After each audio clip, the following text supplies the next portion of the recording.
ومن أحسن قولا ممن دعا إلى الله وعمل صالحا وقال إنني من المسلمين.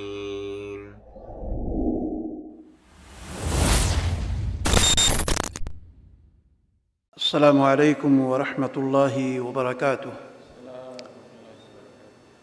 الحمد للہ رب العالمین والصلاة والسلام علی سید الانبیاء والمرسلین نبینا محمد صلی اللہ علیہ وسلم وعلی آلہ واصحابہ اجمعین. اما بعد، فاعوذ باللہ السمیع العلیم من الشیطان الرجیم. فمن تطوع خيرا فهو خير له. رب اشرح لي صدري ويسر لي أمري واحلل عقدة من لساني يفقه قولي. محترم سامعین کرام، علماء کرام اور اسٹیج پر بیٹھے ہوئے دعات عظام، سب سے پہلے ہم اللہ رب العالمین کی تعریف و توصیف اور اس کی حمد و ثنا بیان کرتے ہیں، جس نے ہمیں یہ مبارک موقع عطا فرمایا کہ ہم آپ کے ساتھ بیٹھ کر کے کچھ دین کی باتیں آپ کے سامنے پیش کر سکیں. اس کے بعد بے شمار اور لاکھوں درود و سلام نازل ہو اس پاک اطہر احمد مصطفیٰ جناب محمد رسول اللہ صلی اللہ علیہ وسلم کی ذات گرامی پر، جنہیں اللہ تعالیٰ نے اس کائنات کے لیے اور پوری امت کے لیے رہبر اور آخری پیغمبر اور رسول بنا کر کے مبعوث فرمایا. عزیز ساتھیوں، میں مکتب جالیات روضہ جالیات کا بے حد ممنون و مشکور ہوں کہ وہ گاہے بگاہے ہمیں موقع دیا کرتے ہیں، اور آپ لوگوں کا بھی بے حد ممنون و مشکور ہوں کہ آپ لوگ اپنے تمام کاموں کو چھوڑ کر کے صرف للہ فی اللہ آپ یہاں تشریف لائے اور دین کی باتیں سننے کے لیے بیٹھے ہوئے. اللہ سے دعا ہے کہ الہ العالمین ہمیں سچ کہنے اور ہم تمام لوگوں کو ان پر عمل کرنے کی اللہ تعالیٰ توفیق عطا فرمائے. عزیز ساتھیوں، جو موضوع میں آپ کے سامنے لے کر کے حاضر ہوا ہوں یا جس کے بارے میں ہمیں کہا گیا ہے، دیکھیے موضوع یقین جانیے کہ آج معاشرے کے اندر اس کے تعلق سے مختلف رائے لوگوں کے اندر پائی جاتی ہیں. کچھ لوگوں کے سامنے اگر عبادت کے تعلق سے باتیں پیش کی جائیں تو سب سے پہلے وہ یہی سوال کرتے ہیں، آیا یہ عمل فرض ہے یا نفل ہے؟ اگر نفل ہے تو اس کا کوئی اہتمام نہیں کرتے. کچھ ایسے لوگ ہیں جو اپنی طرف سے نفلی عبادت سمجھ کر کے، من گھڑت چیزیں بیان کر کے، مختلف مواقع اور مناسبات کے اعتبار سے اس کے اندر پیش کرتے ہیں، جبکہ اس کی دلیل نہ تو قرآن میں ہے اور نہ ہی احادیث نبویہ کے اندر پائی جاتی. اور ایک تیسرے نمبر کے کچھ افراد ایسے ہیں جو فرائض کا اہتمام نہیں کرتے. دوستو، فرائض اور واجبات کا اہتمام نہیں کرتے، بلکہ ان کا اہتمام اگر ہوتا ہے تو صرف اور صرف نفلی عبادتوں اور سنتوں کے اوپر وہ بہت زیادہ فوکس کرتے رہتے. لیکن آئیے دیکھیے، ہم اور آپ ہیں، اللہ تعالیٰ نے ہمیں توفیق دی ہے کہ ہم سب سے پہلے جو فرائض ہیں ان کا اہتمام کریں، اور یقیناً ہم اہتمام کر رہے ہیں. لیکن اس اہتمام کے ساتھ ساتھ ہمیں نفلی عبادتوں کے اہتمام کرنے کا بھی ہمیں کہا گیا ہے.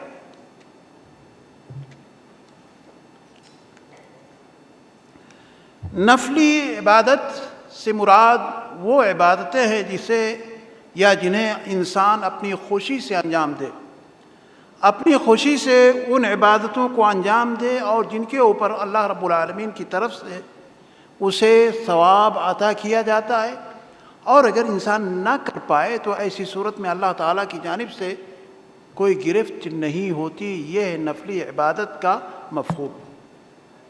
اللہ تعالیٰ نے قرآن مجید کے اندر ارشاد فرمایا فمن تطوع خیرا فهو خیر له، یعنی جو آدمی اپنی خوشی سے، اپنے من سے، اپنی طبیعت سے اگر زیادہ بھلائی کرے تو یہ اس کے لیے بہتر ہے، یہ اس کے لیے اچھا ہے. آپ دیکھیے کہ اگر آپ فرض نماز ادا کرتے ہیں لیکن نفلی نماز ادا کرتے ہیں تو نفلی عبادت انسان کو جنت میں جانے کے لیے اور جنت میں نبی کریم جناب محمد رسول اللہ صلی اللہ علیہ وسلم کی رفاقت پانے کے لیے سب سے بہترین طریقہ ہے. چنانچہ حدیث کے اندر آتا ہے سیدنا ربیعہ بن کعب اسلمی رضی اللہ تعالی عنہ بیان کرتے ہیں كنت أبيت مع النبي صلی اللہ علیہ وسلم فأتيت بوضوئه وحاجاته. میں اللہ کے نبی صلی اللہ علیہ وسلم کا ایک خادم تھا، میں آپ کے ساتھ رات گزارتا تھا، میں آپ کے لیے پانی، وضو کے لیے پانی اور دیگر حاجتیں، ضرورت کی چیزیں لے کر کے آتا ہوں. تو اللہ کے رسول صلی اللہ علیہ وسلم نے ارشاد فرمایا خوش ہو کر کے، یہ طبی چیز ہوتی ہے، اللہ کے رسول صلی اللہ علیہ وسلم خوش ہو گئے. فرمایا سل، مانگو، کیا مانگتے ہو، کیا مانگتے ہو؟ تو انہوں نے کیا کہا؟ فقلت مرافقتک فی الجنہ. اللہ کے نبی صلی اللہ علیہ وسلم مجھے کچھ نہیں چاہیے، مجھے صرف یہ چاہیے کہ میں آپ کے ساتھ جنت میں رہوں، کیونکہ دنیا میں آپ کے ساتھ ہوں، آپ کی خدمت کر رہا ہوں، آپ کے گھر کے اندر ہوں، آپ کے ساتھ رات بسر کر رہا ہوں، مجھے جنت چاہیے، جنت میں آپ کے ساتھ رہوں. اگر اللہ تعالیٰ نے ہمیں جنت نصیب فرما دیا تو ممکن ہے کہ آپ کا مقام اونچا ہو اور میں نیچے ہوں، کہیں دور ہوں، تو میں چاہتا ہوں کہ میں آپ کے ساتھ رہوں. آپ علیہ الصلوۃ والسلام نے فرمایا او غیر ذالک، یعنی اور بھی کوئی چیز چاہیے؟ قال لا، اور کچھ چاہیے؟ قال هو ذاک، بس یہی چاہیے، اس کے علاوہ کچھ نہیں چاہیے مجھے. تو آپ علیہ الصلوۃ والسلام نے ارشاد فرمایا فاعنی علی نفسک بکثرۃ السجود. کثرت السجود سے مراد یہاں پر عزیز ساتھیوں نفلی نمازیں ہیں. نفلی نمازیں آپ 5 وقت کی نماز ادا کرتے ہیں، لیکن نفلی نمازوں کی ترتیب میں آپ کے سامنے ابھی ذکر کروں گا.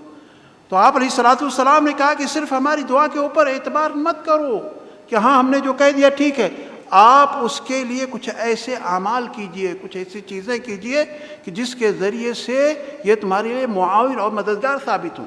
آج دنیا میں کیا ہے، آپ دیکھتے ہوں کہ بہت سارے بابا، بہت سارے لوگ، بہت سارے پیر کہتے ہیں بھائی وہ تو سرٹیفکیٹ بانٹ رہے ہیں آپ کے لیے، جنت میں جانے کے لیے سرٹیفکیٹ، آپ کو کچھ کرنے کی ضرورت ہے، نہ نماز ہے، نہ روزہ ہے، نہ زکوٰۃ، کچھ بھی نہیں. آپ اتنے پیسے دیجئے بابا کو، آپ کو سرٹیفکیٹ لکھ کر کے دے دیے، جاؤ. پیارے حبیب جناب محمد رسول اللہ صلی اللہ علیہ وسلم نے کیا کہا؟ فَأَعِنِّي عَلَىٰ نَفْسِكَ بِكَثْرَةِ السُّجُودِ. کثرت سجود کے ذریعے سے تم کیا کرو؟ اس کے اوپر، اپنے نفس کے اوپر مدد کرو، یعنی آپ زیادہ سے زیادہ نفلی نمازیں ادا کرو. تو معلوم یہ ہوا کہ نفلی نمازیں پڑھنے کا ایک سب سے بڑا اجر یا ثواب جو انسان کو اللہ رب العالمین کی جانب سے ملے گا کہ آپ اللہ کے رسول جناب محمد رسول اللہ صلی اللہ علیہ وسلم کے ساتھ جنت میں ہوں گے. یہ سب سے بڑا ثواب ہے.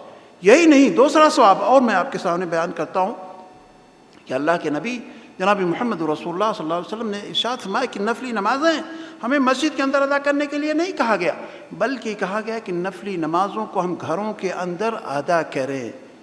گھروں میں ادا کرنے کے بہت سارے اسباب، بہت سارے فوائد ہیں، بہت ساری چیزیں ہیں. آپ دیکھیں کہ آپ کے گھروں کے اندر چھوٹا بچہ ہے، ابھی چل نہیں پا رہا ہے، دھیرے دھیرے وہ چل رہا ہے، اس کے باوجود بھی اگر اس سے آپ کہتے ہیں، اگر آپ کے گھر والے، آپ کی بیوی، آپ کی بیٹیاں، آپ کے بچے اگر گھروں کے اندر نمازیں ادا کرتے ہیں تو وہ بچہ دیکھتے ہوئے نماز ضرور اس مصلی کے اوپر گر جائے گا. مصلی بچھا دیجئے، گر جائے گا. یہ فائدہ ہے کس چیز کا؟ گھروں میں نفلی نماز ادا کرنے کا، گھروں میں نفلی نماز ادا کرنے کا. اللہ کے نبی صلی اللہ علیہ وسلم نے ارشاد فرمایا اذا قضى احدكم الصلاة في مسجده فليجعل لبيته نصيبا من صلاته فإن الله جاعل في بيته من صلاته خيرا. کہتے ہیں کہ جو شخص مسجد کے اندر نماز ادا کرے، چونکہ فرض نمازوں کے لیے ہمیں مسجد جانا ہے، لیکن نفلی نمازوں کے لیے ہمیں کہا گیا ہے کہ ہم نفلی نمازوں کو گھروں کے اندر پڑھنے کی کوشش کریں. نفلی نماز اگر ہم گھر کے اندر پڑھتے ہیں تو اس طریقے سے یہ برکت آتی ہے. امام نووی رحمہ اللہ بیان کرتے ہیں اس حدیث کے تعلق سے ایک حدیث جو ذکر کیا ہے حضرت ابن عمر رضی اللہ تعالی عنہما نے کہ اجعلوا فی بیوتکم من صلاتکم ولا تتخذوها قبورا، یعنی اپنی نماز کو گھروں کے اندر تم اپنی نمازوں کو پڑھو اور اسے قبرستان نہ بناؤ۔ اس حدیث کے تعلق سے امام نووی رحمہ اللہ نے یہ ذکر فرمایا ہے کہ نفلی نماز ہمیں گھروں کے اندر ادا کرنی چاہیے۔ اس کے فائدے کیا ہیں؟ سب سے بڑا فائدہ یہ ہے کہ انسان کے اندر جو ریاکاری ہوتی ہے، دکھاوا ہوتا ہے، ان ساری چیزوں سے آدمی بالکل دور ہو جاتا ہے، ریاکاری اس کے اندر نہیں آتی ہے۔ اور دوسری چیز یہ ہے کہ اعمال ضائع کرنے والے جو امور ہو سکتے ہیں وہ ساری کی ساری چیزیں ختم ہو جاتی ہیں، اسے محفوظ رکھتا ہے۔ اور تیسری چیز یہ ہے کہ گھر کے اندر اس نفلی نماز کے ذریعے سے برکت پیدا ہوتی ہے۔ اور چوتھی چیز یہ ہے کہ فرشتے گھروں کے اندر آتے ہیں اور شیطان بھاگ جاتے ہیں۔ دیکھیے نماز پڑھنے کا فائدہ ہوا دوستو، تو ہمیں نفلی نمازوں کا اہتمام اپنے گھروں کے اندر کرنا چاہیے۔ ایک دوسری روایت حضرت زید بن ثابت رضی اللہ تعالی عنہ سے مروی ہے، وہ بیان کرتے ہیں کہ اللہ کے نبی صلی اللہ علیہ وسلم نے ارشاد فرمایا فصلوا ایھا الناس فی بیوتکم فصلوا ایھا الناس فی بیوتکم فإن افضل الصلاة صلاة المرء فی بیتہ الا المکتوبہ، رواہ مسلم۔ کہتے ہیں تم اے لوگوں نماز اپنے گھروں کے اندر پڑھو، اس لیے کہ افضل نماز انسان کی افضل نماز فرض نماز کے علاوہ کہاں ہوتی ہے؟ گھروں کے اندر ہوتی ہے۔ تو ہمیں گھروں کے اندر نفلی نمازیں ادا کرنی چاہیے، یہ بھی ایک اہم چیز ہے۔ اس کے ذریعے سے بہت ساری چیزیں اللہ تعالیٰ کی جانب سے انسان کو حاصل ہوتی ہے۔ اس کے علاوہ ایک چیز یہ ہے جو سب سے اہم ہے دوستو، ہم سارے لوگ فرض نماز ادا کرتے ہیں، لیکن فرض نماز ادا کرنے کے اندر کبھی ایسا ہوتا ہے کہ ہماری فرض نماز کے اندر جو خشوع ہونا چاہیے، جو خضوع ہونا چاہیے، جو ارکان کی ادائیگی ہونی چاہیے، جو واجبات کی ادائیگی ہونی چاہیے، ان تمام چیزوں سے ہماری نماز کافی دور ہو جاتی ہے۔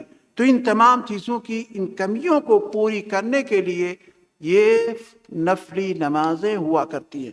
چنانچہ حدیث کے اندر آتا ہے، سیدنا تمیم الداری رضی اللہ تعالی عنہ سے مروی ہے، وہ بیان کرتے ہیں کہ اللہ کے نبی جناب محمد رسول اللہ صلی اللہ علیہ وسلم نے ارشاد فرمایا اول ما يحاسب به العبد يوم القيامة صلاته فإن كان أتمها كتبت له تامة وإن لم يكن أتمها قال الله عز وجل لملائكته انظروا هل تجدون لعبدي من تطوع فتكملون بها فريضته ثم الزكاة كذلك وكذلك وكذلك ثم الزكاة۔ دیکھیں اس حدیث کے اندر اللہ کے نبی صلی اللہ علیہ وسلم نے ہمیں تعلیم دی ہے، وہ بیان کیا کہ اللہ کے حقوق میں سب سے پہلے کس چیز کے بارے میں سوال ہوگا؟ نماز کے بارے میں قیامت میں سوال ہوگا۔ نماز کے بارے میں سب سے پہلے سوال، اگر اس کی نماز صحیح سالم رہی تو اس کی صحیح سالم لکھی جائے گی، لیکن اگر نماز میں اس کی کمی واقع ہو گئی تو اللہ رب العالمین کہے گا فرشتوں سے دیکھو، جبکہ اللہ رب العالمین وہ اعلم، اللہ تعالیٰ جانتا ہے، لیکن اس کے باوجود بھی فرشتوں کو کہے گا کہ دیکھو اس کے رجسٹر کے اندر کچھ نفلی نمازیں ہیں یا نہیں، تو نفلی نمازوں کو دیکھے جائے گا۔ اگر نفلی نمازیں ہوں گی تو جو کمی ہوگی نماز کے اندر عزیز ساتھیوں، اس کمی کو اللہ رب العالمین اس نفلی نمازوں کے ذریعے سے اللہ تعالیٰ اسے پورا کر دے گا۔ تو یہ فائدہ ہے دوستو، اور یہی نہیں بلکہ ایک چیز یہ ہے، حدیث کے اندر آتا ہے کہ نفلی نمازوں کے ذریعے سے اللہ رب العالمین آپ کے درجات کو بلند اور آپ کی غلطیوں کو، گناہوں کو اللہ تعالیٰ بخش دے گا، معاف فرما دے گا۔ چنانچہ حضرت ثوبان رضی اللہ تعالی عنہ سے مروی حدیث ہے جو مسلم شریف کی حدیث ہے، جس کے اندر بیان کیا گیا کہ علیک بکثرت السجود، یعنی آپ کو کہا گیا خبردار ہو جاؤ، کثرت کے ساتھ نفلی نمازوں کا اہتمام کرو، کثرت سے نفلی نمازوں کا اہتمام کرو۔ کیوں؟ اللہ کے رسول صلی اللہ علیہ وسلم فرمایا فَإِنَّكَ لَا تَسْجُدْ لِلَّهِ سَجْدَةً إِلَّا رَفَعَكَ اللَّهُ بِهَا دَرَجَةً۔ غور کیجئے، ایک سجدہ، ایک رکعت اگر آپ نماز ادا کرتے ہیں نفلی نماز، تو اس کے ذریعے سے اللہ تعالیٰ آپ کے درجات کو بلند کر رہا ہے۔ وَحَتَّ عَنْكَ بِهَا خَطِيَةً، اور آپ کے جو گناہ ہیں، جو سیئات ہیں، اللہ تعالیٰ اس کے ذریعے سے اسے معاف فرما دیتا۔ آپ غور کیجئے، یہ فضائل تھے کس چیز کے؟ نفلی نمازوں کے اور پیارے حبیب جناب محمد رسول اللہ صلی اللہ علیہ وسلم کی سیرت کو، آپ کی ذات کو دیکھ لیجئے. آپ پوری رات، حضرت عائشہ رضی اللہ تعالی عنہ بیان کرتی ہیں، حضرت مغیرہ رضی اللہ تعالی عنہ بیان کرتے ہیں کہ آپ پوری رات اللہ کی عبادت کے اندر لگا دیتے تھے. اور یہ عبادت کیا ہوتی تھی؟ نفلی نمازیں ہوا کرتی تھی. آپ سے کہا جاتا ہے کہ ایسا کیوں کر رہے ہیں؟ تو آپ یہی کہتے ہیں کیا میں اللہ کا شکر گزار بندہ نہ بنوں؟ تو دوستو، اللہ کا شکر گزار بندہ بننے کے لیے اور یہ ساری نعمتیں حاصل کرنے کے لیے ہمیں فرائض کے ساتھ نوافل کا بھی اہتمام کرنا چاہیے. آئیے ہم آپ کو لے چلتے ہیں ان نوافل کی طرف جن کے بارے میں اللہ کے نبی جناب محمد رسول اللہ صلی اللہ علیہ وسلم نے ہمیں اور آپ کو بیان کیا ہے کہ ہمیں اس کا اہتمام کرنا چاہیے. سب سے پہلی چیز تو یہ ہے کہ جو 12 رکعت سنت ہے، یا دوسری روایت کے مطابق حضرت ابن عمر رضی اللہ تعالی عنہما کے مطابق، یا ان کی روایت کے مطابق 10 رکعت سنت. تو ان دونوں حدیثوں پر عمل کرتے ہوئے ہمیں 12 رکعت یا 10 رکعت، چنانچہ ام حبیبہ رضی اللہ تعالی عنہ بیان کرتی ہیں من صلی 12 رکعۃ فی یوم ولیلۃ بنی لہ بیت فی الجنہ. یہ حدیث حضرت ام حبیبہ رضی اللہ تعالی عنہ نے بیان کیا کہ اگر کوئی شخص دن اور رات کے اندر 12 رکعت نماز ادا کر لیتا، پھر تفصیل اس کی بیان فرمائی کہ 12 رکعت کیا ہے. 4 قبل الظہر وبعدها رکعتین، وبعد المغرب رکعتین، وبعد العشاء رکعتین، وقبل الفجر رکعتین. یعنی یہ اس کی تفصیل بیان کی گئی کہ ظہر سے پہلے 4 رکعت 2 کر کے، ظہر کے بعد 2 رکعت 6 ہو گئی، مغرب کے بعد 2 رکعت 8 ہو گئی، عشاء کے بعد 2 10 ہو گئی، فجر سے پہلے 2، یہ 12 رکعت ہو جاتی ہے. دوستو، ان سنتوں کے اوپر پیارے حبیب جناب محمد رسول اللہ صلی اللہ علیہ وسلم ہمیشہ مداومت کرتے رہے، اور ان سنتوں کے چھوٹ جانے پر بھی حدیث کے اندر آتا ہے کہ اللہ کے رسول صلی اللہ علیہ وسلم نے اس کی قضا بھی کی ہے. تو اگر ہم میں سے کسی شخص کی اگر یہ سنت رہ جاتی ہے کسی بھی وجہ سے، تو ہم اگر چاہیں تو اس کی قضا بھی کر سکتے ہیں. قضا کی اجازت ہے، دوبارہ پڑھنے کی اجازت ہے. جیسے ظہر کی نماز میں ہم اور آپ آتے ہیں، مثال کے طور پر لیٹ پہنچے، جماعت کھڑی ہے، تو پہلے 4 رکعت تھی، 4 رکعت ہماری چھوٹ گئی، تو ہم ظہر کی نماز کے بعد 4 رکعت نماز سنتیں اسے ادا کر لیں. اور یہ سنت جب ہم ادا کرتے ہیں تو ایسی صورت میں بہت بڑا ثواب اللہ رب العالمین کی جانب سے ہمیں دیا جاتا ہے، جیسا کہ وعدہ کیا گیا کتنا کہ جنت کے اندر گھر بنایا جائے گا آپ کے لیے. ابن عمر رضی اللہ تعالی عنہما کی حدیث میں ہے کہ 10 رکعت نماز پڑھنے کے لیے کہا گیا.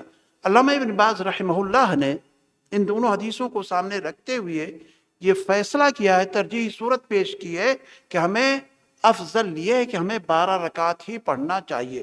لیکن اگر کبھی سستی ہو گئی، کائلی ہو گئی، جلدی میں یا اس طرح کے کوئی معاملہ ہے تو 10 پر بھی عمل کیا جا سکتا ہے، 10 رکعت بھی آپ پڑھ سکتے ہیں. اسی طریقے سے عزیز ساتھیوں، ام حبیبہ رضی اللہ تعالی عنہ نے یہ بیان فرمایا کہ جب سے میں نے اس حدیث کو سنی ہے اللہ کے رسول صلی اللہ علیہ وسلم سے، اس کے بعد سے میں نے اپنی زندگی میں کبھی بھی 12 رکعت کو نہیں چھوڑا، یعنی اس پر عمل کرتی رہی. تو ہم کو بھی چاہیے کہ ہم یہ 12 رکعت سنت یا 10 رکعت سنت پر ہمیشہ ہمارا عمل ہونا چاہیے. اور اسی طریقے سے عزیز ساتھیوں، ایک دوسری حدیث ہے جو عصر سے پہلے نماز پڑھنے کے تعلق سے ہے. اللہ کے نبی صلی اللہ علیہ وسلم نے ارشاد فرمایا رحم اللہ امرأ صلی قبل العصر 4. اللہ تعالیٰ اس شخص کے اوپر رحم فرمائے جس نے عصر کی نماز سے پہلے 4 رکعت نماز ادا فرمائی. اور اس کے علاوہ ایک دوسری روایت کے اندر آتا ہے 2 رکعت کا بھی ذکر ملتا ہے. علامہ ابن باز رحمہ اللہ نے یہ بیان کیا ہے کہ یہ جو حدیث ہے رحم اللہ امرأ، یہ حضرت علی رضی اللہ تعالی عنہ کی حدیث ہے، یہ سنت مؤکدہ نہیں ہے. بہرحال ہمیں پڑھنے کے لیے چاہیے کہ ہم کو یہ 4 پڑھیں یا 2 ضرور پڑھ لیا کریں اگر موقع ملتا ہے. ایسے ہی مغرب کے بعد یعنی مغرب کی جو اذان ہوتی ہے اس کے بعد بھی ہمیں 2 رکعت نماز پڑھنے کے لیے کہا گیا ہے. چنانچہ حدیث کے اندر آتا ہے جس کے راوی سیدنا عبداللہ بن مغفل رضی اللہ تعالی عنہ ہیں، وہ بیان کرتے ہیں کہ اللہ کے نبی صلی اللہ علیہ وسلم نے ارشاد فرمایا صلوا قبل المغرب فمن شاء، یعنی 2 مرتبہ آپ نے فرمایا، اور تیسری مرتبہ آپ نے فرمایا کہ جس کی طبیعت چاہے وہ پڑھے. یعنی مغرب کی نماز، فرض نماز پڑھنے سے پہلے 2 رکعت نماز پڑھنے کے لیے ہمیں کہا گیا. اور ایک عمل جو رسول اکرم صلی اللہ علیہ وسلم کا تھا وہ بھی بیان کیا گیا. سیدنا انس بن مالک رضی اللہ تعالی عنہ سے مروی ہو بیان کرتے ہیں کہ ہم مدینہ شریف کے اندر رسول اکرم صلی اللہ علیہ وسلم کے ساتھ ہوا کرتے تھے. سورج غروب ہونے کے بعد اور فرض نماز شروع ہونے سے پہلے ہم کیا کرتے تھے؟ 2 رکعت نبی صلی اللہ علیہ وسلم کو نماز پڑھتے ہوئے دیکھتے تھے. یعنی آپ 2 رکعت نماز ادا کرتے تھے. اب آپ دیکھیے کہ ہم حدیث پر عمل کرنے والے ہیں. آپ یہاں پر دیکھیں گے الحمدللہ اکثر بیشتر سارے لوگ اگر پہلے پہنچتے تو مغرب کی نماز سے پہلے 2 رکعت نماز پڑھ لیتے. لیکن کچھ ایسے افراد ہیں جن کے اندر آج بھی وہ عنصریت پائی جاتی ہے جو وہ اپنے شہر، اپنے ملک میں ان کے ساتھ پائی جاتی تھی. وہ آج بھی یہاں پر مسجد کے اندر جاتے ہیں، وقت موجود ہے، جا کر کے خلاص بیٹھ جاتے ہیں، اطمینان سے بیٹھ جاتے ہیں، نماز نہیں پڑھتے، 2 رکعت نماز نہیں پڑھتے. کیوں؟ اس لیے کہ ان کے امام نے منع کر رکھا ہے کہ مغرب سے پہلے نماز نہیں ہے. دوستو دیکھو، سارے لوگوں کے امام، سب سے بڑے امام، امام اعظم اگر کوئی ہے وہ کون ہے؟ اللہ کے نبی جناب محمد رسول اللہ صلی اللہ علیہ وسلم کی ذات گرامی ہے. آپ علیہ الصلوۃ والسلام کا فرمان ہے کہ مغرب سے پہلے نماز پڑھو، 2 رکعت نماز ادا کر لو. ایک دوسری روایت کے اندر آتا ہے بین کل اذانین صلاۃ، بین کل اذانین صلاۃ وقال فی الثالثہ فمن شاء او لمن شاء. یعنی 2 اذانوں کے درمیان کیا ہے؟ نماز ہے. 2 اذانوں کے درمیان، ایک اذان تو اللہ اکبر جو اذان ہوتی ہے، اور دوسری اذان کون ہے؟ مراد ہے وہ اقامت ہے. تو ان دونوں کے درمیان کیا ہے؟ نماز ضرور ہوتی ہے. تو ہمیں چاہیے، جو لوگ عمل نہیں کرتے انہیں چاہیے وہ لوگ اس حدیث پر عمل کرتے ہوئے ضرور 2 رکعت نماز ادا کرتے رہیں اور پڑھتے رہیں. ایسے ہی عشاء سے پہلے بھی 2 رکعت ہے، اس کو بھی ہمیں پڑھنا چاہیے. اور عشاء کے بعد وہ سنت راتبہ ہے، مغرب کے بعد بھی 2 رکعت سنت راتبہ ہے عزیز ساتھیوں. اور فجر سے پہلے جو 2 رکعت ہے وہ سنت راتبہ ہے، یعنی سنت موقدہ. فجر کی سنت عزیز ساتھیوں بہت ہی اہم سنت ہے، بہت ہی اہم سنت ہے. اللہ کے نبی جناب محمد رسول اللہ صلی اللہ علیہ وسلم نے ارشاد فرمایا رکعتا الفجر خیر من الدنیا وما فیہا. یعنی دنیا اور دنیا میں موجود تمام چیزوں سے بہتر اور افضل کیا ہے؟ فجر کی 2 رکعت نماز ہے. دوستو آج دنیا کے اندر آپ دیکھیں گے کتنے بڑے بڑے، ایک نمبر پر پوری دنیا میں سب سے بڑا مالدار کون ہے؟ سب سے بڑا دوسرے نمبر پر کون ہے؟ تیسرے نمبر پر کون ہے؟ تو یہ بل گیٹس اور امبانی یا دوسرے جو اڈانی، یہ سارے کے سارے لوگ، اگر آپ نے 2 رکعت نماز فجر کی پڑھی ہے، سنت جو پڑھی ہے، ان تمام لوگوں سے افضل اور بہتر ہے. ان سے بڑھ کر کے کوئی شخص نہیں ہے. کیونکہ دنیا اور دنیا میں جو بھی چیزیں موجود ہیں، ان تمام چیزوں میں سب سے بہتر یہی چیز اللہ تعالیٰ کی جانب سے آپ کے لیے اللہ تعالیٰ نے بیان کیا ہے. ایسے ہی دوستو جمعہ سے پہلے اور جمعہ کے بعد بھی سنتوں کا بھی ذکر آیا ہوا. جمعہ سے پہلے کا معاملہ یہ ہے کہ اللہ کے نبی جناب محمد رسول اللہ صلی اللہ علیہ وسلم کی حدیث ہے جس کے اندر آپ علیہ الصلوۃ والسلام نے ارشاد فرمایا کہ جو آدمی جمعہ کے دن غسل کرتا ہے، اچھے ڈھنگ سے غسل کر کے مسجد آتا ہے، سب سے پہلے آنے کی کوشش کرتا ہے. مسجد میں آنے کے بعد اللہ تعالیٰ نے جتنا اس کے نصیب میں، اس کی قسمت میں لکھ رکھا اتنی نماز وہ پڑھتا رہتا ہے. چاہے 2 ہو، 4 ہو، 15 ہو، 20 ہو، جو بھی پڑھنا چاہے آرام سے اسے پڑھ سکتا ہے. اس کے پڑھنے کے لیے کوئی تحدید نہیں کی گئی کہ آپ کو 2 ہی رکعت پڑھ کے بیٹھ جانا ہے یا 4 ہی رکعت پڑھ کے بیٹھ جانا، نہیں، کوئی تحدید نہیں. ہاں البتہ ایک تحدید ہے کہ اگر امام آ جائے، امام خطبے کے لیے بیٹھ جائے، اذان ہو رہی ہے، خطبہ شروع ہو گیا، تو ایسی صورت میں ہمیں اور آپ کو کہا گیا ہے کہ آپ صرف اور صرف کتنی رکعت پڑھیں گے؟ 2 رکعت پڑھیں گے. بس 2 رکعت آپ اس وقت پڑھیں گے، اس کے علاوہ دیگر اور دوسری رکعت نہیں پڑھیں گے. 2 رکعت، کم سے کم 2 رکعت پڑھ کر کے آپ بیٹھ جائیں گے. جیسا کہ اللہ کے نبی جناب محمد رسول اللہ صلی اللہ علیہ وسلم نے ارشاد فرمایا اذا جاء احدكم يوم الجمعة والامام يخطب فليركع ركعتين وليتجوز فيهما. کہ جب آپ مسجد کے اندر ایسے وقت میں داخل ہوں کہ جماعت نہیں بلکہ امام خطیب خطبے کے لیے کھڑا ہو، خطبہ دے رہا ہو، تو ایسی صورت میں آپ 2 رکعت نماز ہلکی سی پڑھ کر کے اس کے بعد آپ بیٹھے. البتہ جمعہ کے بعد کی صورتحال یہ ہے کہ اس میں دو روایتیں آتی ہیں. ایک روایت کے اندر یہ ہے، حضرت سیدنا ابو ہریرہ رضی اللہ تعالی عنہ سے مروی ہے، وہ بیان کرتے ہیں اذا صلیتم بعد الجمعۃ فصلوا اربعا وفی روایت من کان منکم مصلیا بعد الجمعۃ فلیصلی اربعا. اور ایک روایت کے اندر ابن عمر سے مروی ہے کہ آپ علیہ الصلوۃ والسلام اپنے گھر کے اندر 2 رکعت نماز جمعہ کے بعد پڑھا کرتے تھے. تو اس طریقے سے 4 کی اور 2 رکعت کی دونوں صورتیں ملتی ہیں. لیکن امام ابن باز رحمہ اللہ نے ان دونوں روایتوں کے اندر ترجیح صورت جو یہ دی ہے کہ ہر حال میں انسان کو 4 رکعت ادا کرنی چاہیے، چاہے گھر کے اندر پڑھیں چاہے مسجد کے اندر ادا کریں، 4 رکعت ہی پڑھنی چاہیے. تو یہ جمعہ سے پہلے اور جمعہ کے بعد سنتوں کی رکعت کی تعداد آپ کے سامنے پیش کی گئی. عزیز ساتھیوں، اسی طریقے سے نفلی نماز کے اندر ایک چیز ہے ضحیٰ کی نماز، نماز چاشت ہے. نماز چاشت کی بھی بڑی اہمیت آئی ہوئی ہے. چنانچہ اللہ کے نبی جناب محمد رسول اللہ صلی اللہ علیہ وسلم کی حدیث ہے، آپ علیہ الصلوۃ والسلام نے ارشاد فرمایا اوصانی خلیلی بثلاث صیام 3 ایام من کل شہر ورکعتی الضحی وان اوتر قبل ان انام. بیان کرتے ہیں کہ میرے خلیل نے 3 باتوں کی وصیت فرمائی، 3 نصیحتیں کی. سب سے پہلے نصیحت کیا ہے؟ سب سے پہلے نصیحت تو یہ ہے کہ ہم ہر مہینے کے اندر 3 دن کا روزہ رکھا کریں. 3 دن سے مراد ایام بیض ہے، یعنی 13 تاریخ، 14 تاریخ، 15 تاریخ. یا عربی مہینوں کے اعتبار سے ان دنوں کے اندر ہمیں روزہ رکھنا چاہیے. اور دوسری چیز ہے چاشت کی 2 رکعت نماز پڑھنے کے لیے ہمیں وصیت کی گئی ہے. اور تیسری چیز یہ ہے کہ سونے سے پہلے ہمیں وتر کی نماز کا اہتمام کرنا چاہیے.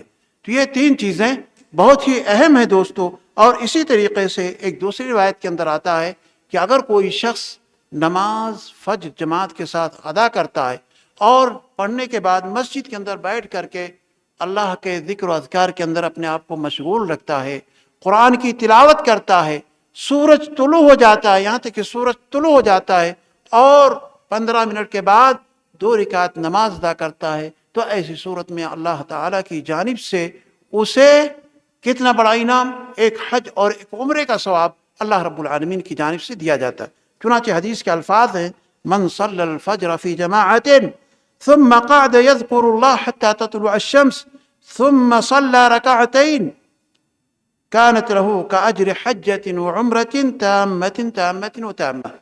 صححه الامام الالبانی رحمہ اللہ. تو دیکھیں اس حدیث کے اندر اسی بات کو کہا گیا کہ ہمیں چاہیے کہ ہم لوگ جتنا بھی موقع ملتا ہے ہمیں ان تمام نفلی عبادتوں کے اوپر فوکس کرنا چاہیے اور اس کو حقیر نہیں سمجھنا چاہیے، بلکہ اس پر عمل کرنے کی کوشش کرنا چاہیے دوستو. اور اسی طریقے سے نماز وتر کا معاملہ ہے. نماز وتر بھی ایک اہم عبادت ہے، ایک اہم نماز ہے. جس طریقے سے فجر کی سنت کو اللہ کے نبی جناب محمد رسول اللہ صلی اللہ علیہ وسلم نے کبھی نہیں چھوڑا تھا، تو اسی طریقے سے اس نماز کو بھی ہمیں کبھی چھوڑنے سے منع کیا گیا ہے. اور آپ نے وتر کو سفر ہو، حضر ہو، کوئی بھی وقت ہو، ہمیشہ آپ نے وتر کی نماز کو پڑھا ہے. اور وتر کی نماز کا جو وقت ہوتا ہے عشاء کی نماز کے بعد سے لے کر کے فجر کی اذان ہونے تک، اس درمیان آدمی کبھی بھی وتر کی نماز کو ادا کر سکتا ہے. اور وتر کی کم سے کم جو رکعت ہے وہ 1 رکعت ہے دوستو. آپ 3 بھی پڑھ سکتے ہیں، 5 بھی پڑھ سکتے ہیں، 7 بھی پڑھ سکتے ہیں. تو یہ وتر کا بھی اہتمام ہمیں کرنا چاہیے. ایسے ہی نفلی نمازوں کے اندر ایک تحیۃ المسجد اور تحیۃ الوضو کا بھی معاملہ آتا ہے، یہ بھی اسی کے اندر شمار ہوتی ہیں. تحیۃ المسجد سے مراد یہ ہے کہ انسان جب بھی مسجد کے اندر داخل ہو، یہ سببی نماز ہے. مسجد کے اندر داخل ہوا تو اس کے لیے یہ ہے کہ 2 رکعت نماز اس نیت سے، مسجد کے آداب کے نیت سے ضرور پڑھ لیا کرے.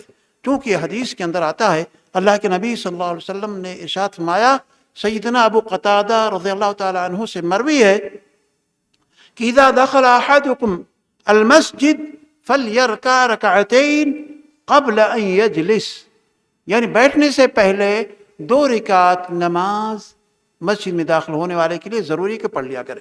دوسری روایت کے اندر آتا ہے کہ اذا دخل احدکم المسجد فلا یجلس حتی یصلی رکعتین، یعنی 2 رکعت پڑھنے تک جب تک پڑھ نہیں لیتا ہے تب تک اس کے لیے ضروری ہے کہ وہ ضرور کیا کرے، نہ بیٹھے بلکہ 2 رکعت نماز ادا کر لے۔ یہ حدیث بخاری اور مسلم کے اندر پائی جاتی ہے۔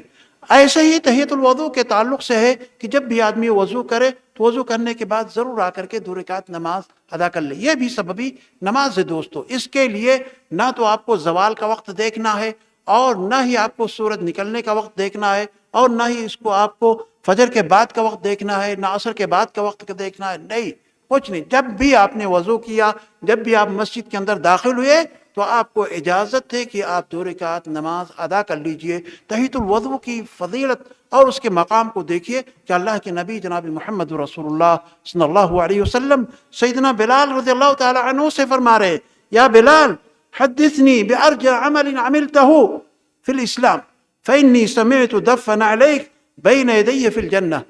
کہتے ہیں کہ اے بلال تم یہ بتاؤ کہ تم اس اسلام میں آنے کے بعد تمہارا وہ کون سا عمل ہے، کون سا ایسا عمل تم کر رہے تھے کہ جس کی وجہ سے میں دیکھتا ہوں کہ تم میرے آگے آگے آگے آگے جنت میں تم چل رہے ہو، تمہارے چلنے کی آواز میں سن رہا ہوں دوستو۔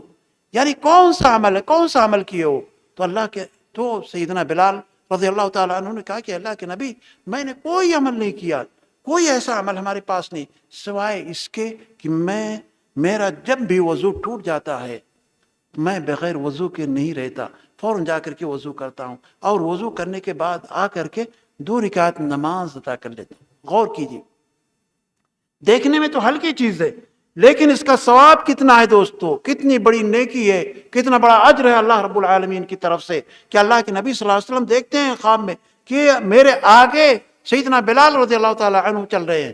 تو یہ مقام ہے اس تحیۃ الوضو کا، اور آپ کسی بھی وقت اس چیز کو پڑھ سکتے ہیں۔ ایک دوسری حدیث جو حدیث عثمان ہے اس کے اندر وہ بیان کرتے ہیں کہ من توضأ نحو وضوء هذا ثم صلى ركعتين لا يحدث فيهما نفسه غفر الله له ما تقدم من ذنبه۔ وہ کہتے ہیں کہ جو شخص میرے جیسے وضو کرتا ہے پھر بات چیت بغیر کیے ہوئے وضو کرنے کے درمیان آ کر کے 2 رکعت نماز ادا کر لیتے، کتنا دوستو، صرف 2 رکعت، صرف 2 رکعت نماز ادا کرتے ہیں، زیادہ نہیں، صرف 2 رکعت۔ لیکن 2 رکعت نماز ادا کرنے کے بعد اللہ رب العالمین جو اس کا ثواب انہیں عطا کرتا ہے کیا ہے، اس کے پچھلے تمام خطاؤں کو اللہ رب العالمین بخش دیتا ہے، معاف فرما دیتا ہے۔ تو یہ تحیۃ الوضو کا معاملہ ہوا دوستو، اور یہ تحیۃ المسجد کا معاملہ ہوا عزیز ساتھیوں۔ اور آخری نقطہ میں آپ کے سامنے عرض کرتا ہوں وہ ہے تہجد کی نماز یا قیام اللیل، جو بڑی ہی اہم نماز ہوتی ہے دوستو، بہت ہی اہم نماز ہوتی ہے۔ اس نماز کا اہتمام اللہ تعالی ہم تمام لوگوں کو کرنے کی توفیق عطا فرمائے۔ ایک حدیث میں آپ کے سامنے عرض کرتا ہوں، اور یہ نماز کوئی ضروری نہیں ہے، بہت سارے لوگ سوچتے ہیں کہ نہیں یہ نماز ضروری ہے، اس کے لیے سونا ضروری ہے، پھر اٹھ کر کے آخری وقت میں پڑھنا ضروری ہے، پھر جا کر کے ہماری تہجد کی نماز ہوگی۔ نہیں، اگر آدمی کے پاس ایسا ہے کہ نہیں اٹھ سکتا ہے تو ایسا کے بعد ہی اس چیز کو اپنا کر لے اور پڑھ کر کے اس کے بعد سو جائے۔ اور اگر اسے پورا یقین ہے کہ ہم آخری وقت میں اٹھ سکتے ہیں تو وہ آخری وقت کے لیے اس کو مؤخر کر دے، فجر سے پہلے اسے ادا کر لے، تو یہ مقام اس طریقے سے ہو جائے گا۔ چنانچہ آپ دیکھیں گے ایک حدیث کے اندر آتا ہے، جو حدیث بہرحال اپنے اہل و عیال کے تعلق سے بھی بہت اہم ہے، وہ یہ ہے سیدنا ابو ہریرہ رضی اللہ تعالی عنہ بیان کرتے ہیں کہ رحم اللہ رجلا قام من اللیل فصلى، رحم اللہ رجلا قام من اللیل فصلى ثم ایقظ امرأته فصلت فإن أبت نضح في وجهها الماء، ورحم الله امرأة قامت من الليل فصلت ثم أيقظت زوجها فإن أبى نضح في وجهه الماء۔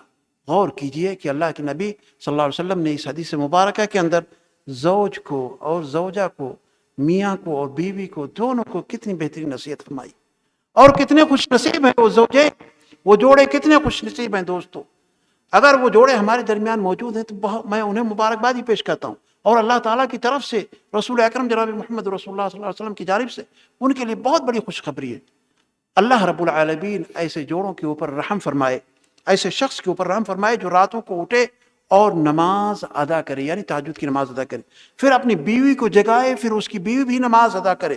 اگر اس کی بیوی نہیں اٹھتی ہے تو ایسی صورت میں پانی کا چھڑکاؤ اس کے چہرے پر کرے، پانی کا چھڑکاؤ کرے، اور اللہ تعالیٰ رحم فرمائے اس خاتون کے اوپر جو راتوں کو اٹھتی ہے، پھر اپنے شوہر کو جگاتی ہے، پھر شوہر اس کا اٹھتا ہے، اور اس طریقے سے شوہر بھی نماز ادا کرتا ہے۔ اگر شوہر ناراض ہو، نہیں اٹھ پا رہا ہے، اگر اعراض کر رہا ہے، نہیں اٹھتا ہے، تو پانی کا چھڑکاؤ دیتی ہے جس کے ذریعے سے وہ اٹھ کر کے نماز ادا کرتا ہے۔ تو ایسے میاں بیوی کے لیے اللہ کے نبی صلی اللہ علیہ وسلم نے دعا فرمائی ہے۔ دوستو، یہ صفت ہمارے اندر ہونا چاہیے، ہماری عورتوں کے اندر ہونا چاہیے۔ آخری حدیث میں لے کر کے ختم کرتا ہوں چونکہ وقت ہو گیا ہے۔ اس کے اندر بیان کیا گیا کہ اذا استيقظ الرجل من الليل وأيقظ امرأته فصليا ركعتين، کہتے ہیں کہ جب آدمی رات کو بیدار ہو اور وہ اپنی بیوی کو بھی بیدار کرے اور دونوں مل کر کے 2 رکعت نماز ادا کر لیں، تو ایسی صورت میں دونوں کو اللہ کا ذکر کرنے والے اور اللہ کا ذکر کرنے والی اللہ رب العالمین لکھ دیتا ہے، یعنی لکھا جاتا ہے کہ یہ اللہ کے بہت اچھے بندے ہیں، بہت اچھی بندیاں ہیں۔